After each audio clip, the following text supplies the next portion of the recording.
Kalau kita baca sejarah, kita harus pandai-pandai mengambil hikmah dari kisah sejarah Isra Mi'raj. Kalau tidak bisa mengambil hikmahnya, maka ini bagaikan dongeng yang akan diceritakan setiap tahun, diulang-ulang oleh kita.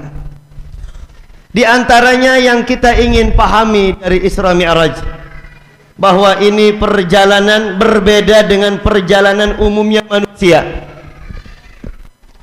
di mana perjalanan ini jika kita teliti ternyata ini perjalanan cintanya Allah dengan Nabi Muhammad, cintanya Nabi Muhammad dengan Allah Subhanahu wa taala. Jadi disebutnya perjalanan cinta, Pak. Kenapa dibilang perjalanan cinta? Kita melihat Rasulullah sallallahu alaihi wasallam berangkat ke langit, diundang khusus oleh Allah, satu-satunya makhluk yang diperbolehkan masuk ke area terlarang. Jelas nggak suara saya nih? Jelas nggak suara saya, Bu? Jelas. Takutnya nggak jelas. Nanti kalau nggak jelas biasanya ngobrol deh. Rasulullah dipanggil oleh Allah ke Mi'raj. Apa Mi'rajnya? Ke langit, Sidratul Muntaha. Malaikat saja nggak boleh masuk, Pak. Para nabi sebelumnya nggak boleh masuk. Nggak ada makhluk manapun yang boleh masuk ke Sidratul Muntaha kecuali Nabi Muhammad sallallahu alaihi wasallam. Oh, berarti ini perjalanan khusus, Pak. Perjalanan khusus untuk nabi saja. Biasanya kalau dinomorsatukan itu gara-gara ada cinta. Kayak perempuan, kayak bini kita nih, Pak, pengennya dinomorsatuin baik. Ampe-ampe kalau suaminya mau ngaji, bininya lagi sakit kira-kira. Berarti kalau istrinya 2, 3, 4 gimana? Satu. Ya, karena cinta itu mendorong kita untuk satu saja yang diperhatikan, yang lain nggak boleh perhatian lebih daripada kekasihnya. Sama, ini perhatian Allah kepada Nabi Muhammad. Perhatian Allah. Cuma satu makhluk yang boleh ke Sidratul Muntaha, bertemu langsung, bertatap dengan Allah Subhanahu wa taala, dan dia makhluknya adalah Nabiuna Muhammad sallallahu alaihi. Paham kira-kira ya? Paham ya? Nah, karena ini perjalanan cinta antara kekasih dengan kekasihnya. Karena kalau udah jatuh cinta, dua-duanya kekasih. Yang mencintai memanggil yang dicintai kekasih, yang dicintai memanggil yang mencintai juga kekasih. Sampai di sana diperlihatkan keagungannya. Allah memperlihatkan keagungannya, kebesarannya, kemuliaannya, singgasananya, yang belum pernah makhluk manapun melihatnya. Cuma Nabi Muhammad sallallahu alaihi. Kalau udah jatuh cinta kan kekasih kita akan mengetahui semua tentang kita, karena cinta itu harus kenal, dan kenal itu berarti mengetahui semua tentang kekasihnya. Seperti Nabi Muhammad sallallahu alaihi wasallam mengenal betul tentang Allah Subhanahu. Maka kata Nabi apa? Ana a'rafun nas billah. Artinya apa? Saya orang yang paling kenal betul dengan Allah. Nggak ada lagi, kita kalah nih, Pak. Nggak ada yang bisa mengenal Allah seperti mengenalnya Nabi Muhammad sallallahu alaihi wasallam. Pahami dulu tuh, itu perjalanan cinta, perjalanan yang di luar akal, perjalanan yang tidak dibatasi dengan jarak, saling mengikat dan terhubung satu sama lain. Seperti cinta, ketika kita jauh, tapi kalau hatinya udah cinta, rasanya teringat terus dan dekat. Nah, pernah jatuh cinta, Pak? Pernah? Masih cinta sama istrinya? Masih? Kalau kondangan nggak ngajak bini, ngeliat daging, inget bini apa kagak, Pak? Dibungkusin apa kagak? Kalau bini mah kondangan dibungkusin, Pak. Kuahnya dibungkusin, maulid ntar dibungkusin nih. Bungkusin buat bininya. Kayaknya mah kagak cinta ini suaminya nih. Orang mana sih suaminya? Ada suaminya di sini, Bu? Ada. Nah, maka dari itu sampai di sana Allah memberikan satu hadiah yang kita kenal dengan hadiah salat. Nah, kita akan mempelajari salat, Pak. Kita belajar dari salat untuk kehidupan. Di antaranya pertama, salat mengajarkan kita tentang an-nadhafah, kebersihan. Orang salat harus wudu. Orang salat harus bersihin baju dan badannya dari najis. Di mana najis itu artinya sesuatu yang kotor di mata Allah. Maka sebelum salat kita bersihin baju tuh. Bajunya yang luar, yang dalam, mukenanya ibu-ibu nggak boleh ada najis. Kalau kotor masih boleh, tapi kalau najis nggak boleh. Paham kira-kira ya?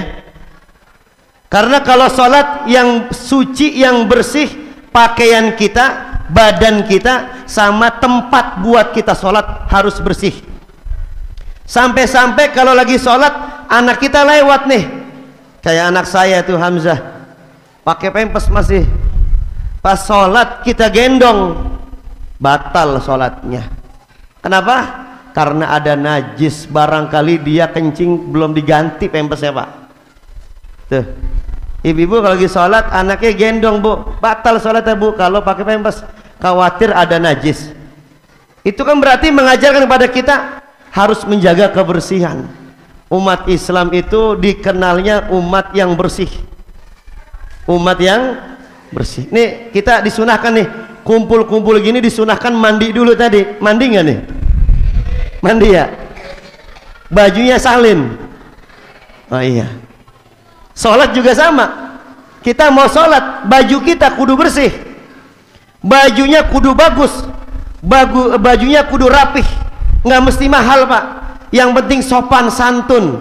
Kenapa harus tutup aurat? Laki-laki auratnya kan dari pusar sampai dengkul kan ya. Makanya laki-laki ibu nih sholat pakai sarung doang boleh, cuman kelihatan kayak orang gila. Nah, sholat sarungan doang, datang ke masjid dengan gagahnya dia ketek kemana-mana itu, dia takbir Allahu Akbar, ya di sampingnya pingsan. Kenapa pingsan? Iya, memang meskipun minimalnya adalah menutup aurat, tapi etikanya harus dijaga. Oh, berarti sholat juga menganjurkan kita untuk menjaga etika dan sopan santun yang kita hadapin Allah. Kita kalau datang ke kantor pejabat pakaiannya juga wah elah rapih, sepatunya dipoles tuh, dibersihin, kaos kakinya kudu baru, celananya kudu disetrika. Giliran ketemu Allah kaosnya pendek udah lecek. Ya boleh, Allah kagak ngelihat pakaian katanya. Nah, cuma kan orang lain ngelihat pakaian nggak? Lah ngelihat.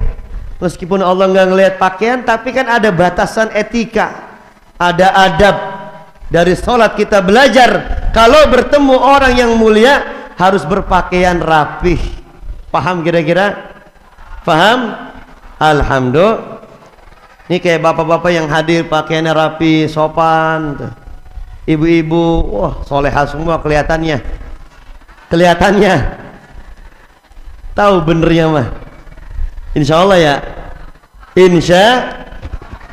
Kalau perempuan solehah mah sabar, Bu. Suami ngasih duit sedikit sabar, ngasih duit banyak juga, kawin lagi juga sabar kagak, Bu? Sabar apa ya? Sabar gitu. Beda sama sabar pertama. Sabar, ini sabar sewot ini. Ya, coba kita diajarkan, Pak, dari sholat kita diajarkan pakaian kudu rapi, diperhatikan, sehingga karakter ini harus terbawa di luar sholat, Pak. Ketemu orang yang terhormat kita pakaian rapi, ketemu temen pakaiannya beda lagi, ketemu bini kagak pakai pakaian. La ilaha illallah. Kemudian dari sholat kita belajar lagi, Pak, Belajar apa? Disiplin waktu, Pak. Salat mengajarkan kita harus tepat waktu jika menjalankan kewajiban. Nggak boleh ditunda, nggak boleh. Bahkan kita sekarang kita ini hidup di akhir zaman, fitnah godaan itu makin besar, khususnya godaan sholat besar banget. Udah azan bukan buru-buru sholat, ntar johor makan sampai jam 3 tuh, suka ditunda-tunda. Makanya Allah sudah ngasih penjelasan, fawailul lil musallin, celaka bagi orang yang sholat. Lah, orang sholat celaka, berarti kita yang sholat celaka? Bukan. Alladzina hum an sholatihim, yang lalai dengan sholatnya. Apa contohnya orang yang lalai dengan sholatnya? Sholatnya ditunda-tunda, sudah azan entar udah 1 jam lewat, entar masih ada tuh. Segila setengah jam lagi, wah udah jam 2:30 baru sholat dah. Ayo, siapa yang kayak gitu tuh? Ada nggak yang kayak gitu? Banyak nggak? Ada yang alasannya pekerjaan, ada yang alasannya apa, nyuci, nonton TV, main handphone, main game. Apa game di handphone? Mobile Legend. La ilaha illallah. Giliran makan ditunda nggak? Kalau makan ditunda nggak, Pak? Nah, pulang-pulang nih suami ke rumah, buka kekeb. Tahu kekeb? Apa kekeb ya? Apa kekeb bahasa Indonesia? Hah? Tutup nasi. Dibuka kekebnya, kagak ada nasi, merengut itu suami. Tuh. Cuma gara-gara gak ada nasi, makanya diperbesarkan masalah. Giliran sholat jadi tunda-tunda. Na'udzubillahi min. Dirubah tuh sikap kita. Belajar sholat, disiplin waktu, Pak. Yang namanya kewajiban nggak boleh ditunda, karena yang mengajak kita untuk menunda-nunda itu adalah nafsu buruk yang bersemayam dalam diri kita. Harus kita lawan dengan apa? Tepat waktu dalam sholat. Allah akan tepat waktu menolong kita. Giliran dipanggil entar-entaran, giliran ada musibah pengennya buru-buru. Ya Allah, hajat saya segera kabulkan ya Allah. Ya Allah, kalau kagak dikabulin nanti saya begini-begini. Kalau bisa mah minggu ini ya Allah. Tuh kita kalau doa ngomongnya begitu tuh. Tahun ini saya harus begini. Giliran sholat entar Orang mana itu ya? Orang mana itu, Pak? Orang sono. Jauh banget. Pokoknya dekat Metelan Cibitung. Orang mana itu berarti? Iya, kita kalau punya hajat sama Tuhan, mintanya disegerakan. Giliran menjalankan kewajiban Tuhan, kewajiban panggilan Tuhan, kita selalu menunda-nunda. Ini namanya kita kurang paham bahwa hidup itu harus disiplin waktu, harus menjalankan kewajiban pada waktunya.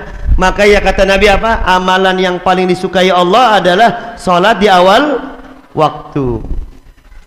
Paham kira-kira, Pak? Alhamdulillah. Itu kita pelajaran sholat masih banyak, Pak. Belum lagi gerakan sholat. Kita diajarkan dalam Islam, gerakannya kudu pas, kudu tepat. Saya akan praktekin gerakan sholat ya. Nanti diingat, dihafalkan gerakan sholat yang benar. Contoh takbir, posisi takbir kita kupas pelan-pelan, Pak. Takbir posisinya boleh begini, sejajar, nggak usah ditempelin begini, ntar agak enak begini, nggak enak, apalagi begini nggak enak. Tuh. Sejajar, Allah ngadep kiblat. Naruhnya di mana? Di atas pusar, di bawah dada. Ada yang bilang ke arah kiri sedikit. Kenapa? Menjaga hati biar khusyuk sholatnya. Karena kita biasanya kalau lagi sholat keingetan apa baik, ya enggak? Pokoknya dua keadaan apa baik keingetan. Yang pertama lagi sholat, yang kedua di dalam toilet, Pak. Kalau lagi buang hajat apa keingetan mah? Ntar keluar nih, lupa Sampai ada seorang ulama, tetangganya kehilangan kunci motor, ngadu ke ulama minta amalan. Amalan apa supaya saya bisa nemuin barang saya yang hilang? Sholat. Pas sholat, Allahu Akbar, langsung inget kunci motornya, Pak. Ternyata ditinggal di dalam lemari baju. Waduh, ini namanya menyembah Allah apa menyembah kunci? Ya, posisinya boleh di sini. Lihat tangannya, 2 jari di bawah, jempol di atas, 2 jari dibentangkan. Sholat diatur itu. Kenapa harus dipegang? Kalau nggak dipegang, tangan kita ntar gerak-gerak mulu. Ya, kalau kita sholat Allahu Akbar, dikit-dikit kekedik bae, Pak. Kekedik apa kekedik? Garuk-garuk. Sini tak garuk sini, garuk sini, garuk sini. Emang boleh sholat garuk, Pak? Boleh nggak? Garuk mana dulu yang digaruk nih? Kalau mau garuk, tangannya nggak boleh bergerak, jarinya bergerak. Tuh, gimana? Begini tuh. Jangan. Ini belum mandi dia nih. Garuk begini tuh, kasar banget. Kalau garuk pakai jari. Coba, ini disiplin gerakan, Pak. Tuh. Kita ngadep Allah, posisi kita kudu tegak, nggak boleh. Ada orang sholatnya begitu. Ada, dia biasa metal kan, Allahu Akbar. Ini kayaknya kagak serius amat ngadep Tuhan ya. Giliran lagi main apa game gitu, wah duduknya ini rokok, ini minuman, ini makanan, wah gagah banget itu. Giliran sholat ya, tangannya begini tuh.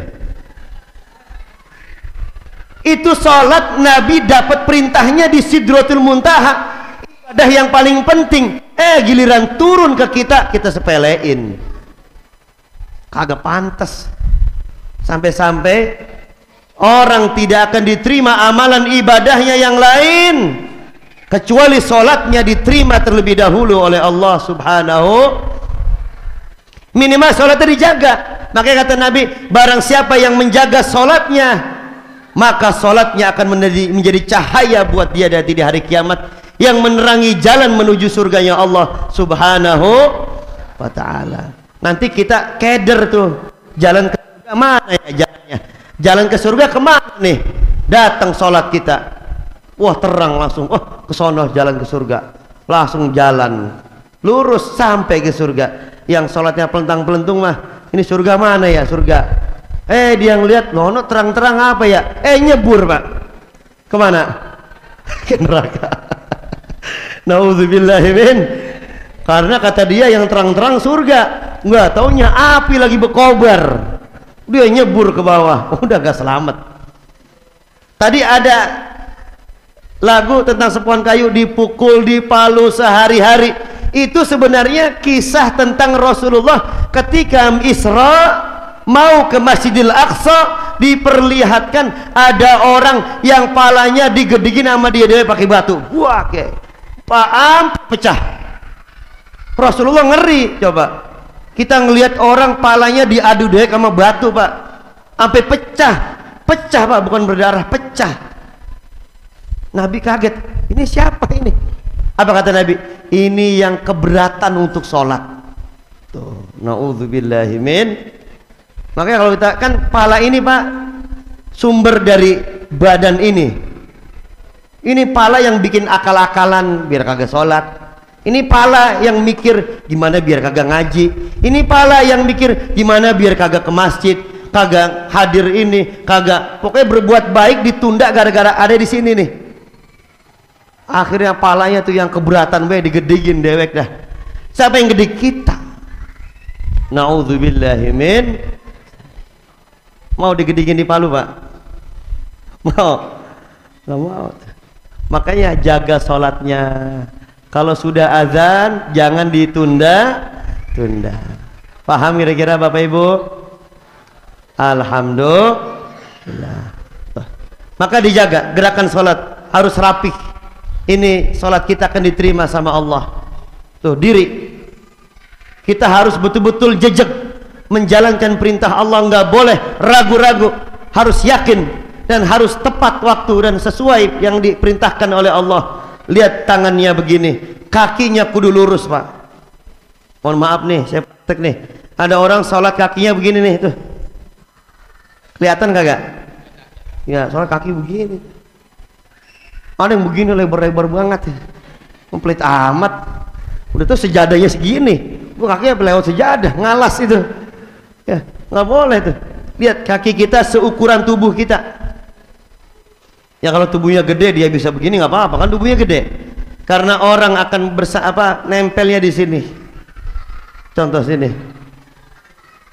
Nih lurus, ini rapat nih. Ini namanya barisan yang rapat. Luruskan dan rapatkan barisannya. Lihat, pundaknya aja nempel, kaki mah gue dipaksain. Oh, nah. Kalau ada yang kayak gitu, injak aja, agak beres. Paham ya?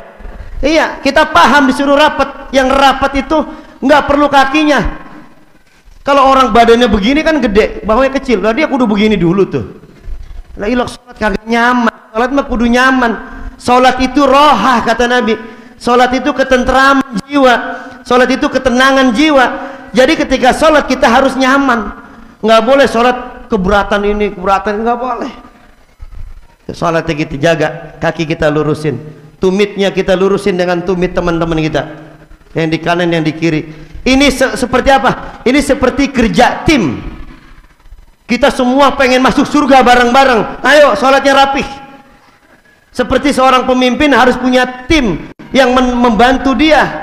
Untuk apa? Untuk menjalankan amanah. Ketika kita sholat jamaah, harapannya di antara kita ada yang diterima, dan yang nempel sama kita barangkali ke bawah-bawah juga diterima sholatnya oleh Allah Subhanahu. Paham kira-kira ya? Alhamdulillah. Besok bilangin sholat nggak usah lebay, kaki sonan dikit. Iya, lebay amat, gue tahu kaki lu bagus, cantengan lu. La ilaha. Nah ini saya menyaksikan orang sholat terkadang dengkulnya digerak-gerakin, batal sholatnya. Melihat nggak? Apalagi kalau imamnya lama. Imam lama amat sih. Dengkulnya digerak, batal sholatnya nih. Ibu-ibu hati-hati. Ya lebih baik kalau sholat raweh besok nih, sholat raweh. Kata ibu-ibu tadi dipesan, Pak Haji nggak boleh lama-lama saya kalau sholat raweh katanya. Kalau lama-lama nggak mau sholat katanya ibu-ibu. Beres, udah beres, tenang. Pokoknya rakaat pertama surat Al-Baqarah, rakaat kedua surat Al-Imran, rakaat ketiga surat An-Nisa, rakaat keempat makmumnya pada kabur. Pas nengok ini mana makmumnya nih? Nggak beres pokoknya. Dari surat Ad-Duha ke bawah. Ya, jangan kuliah mulu. Ini imamnya kuliah mulu, sampai dikenal imam kuliah. Dikit-dikit kulhu, kalau bacanya surat lain, keduanya kulhu. Baca surat lain, keduanya kulhu. Kulhu mulu. Ya boleh. Ada sahabat Nabi kalau sholat diulangi kulhu mulu, ada. Orang kita gitu, kulhu mulu, ada. Nabi tidak melarang. Kenapa? Ketika dia mengulang kulhu, ternyata dia memahami ini surat kandungannya luar biasa. Kandungan suratnya luar biasa tentang keesaan Allah, tentang kekuasaan Allah. Itu sahabat Nabi ulang kulhu gara-gara itu. Kalau kita ngulang-ngulang kulhu gara-gara apa? Ngaragasik kata orang Selang mah.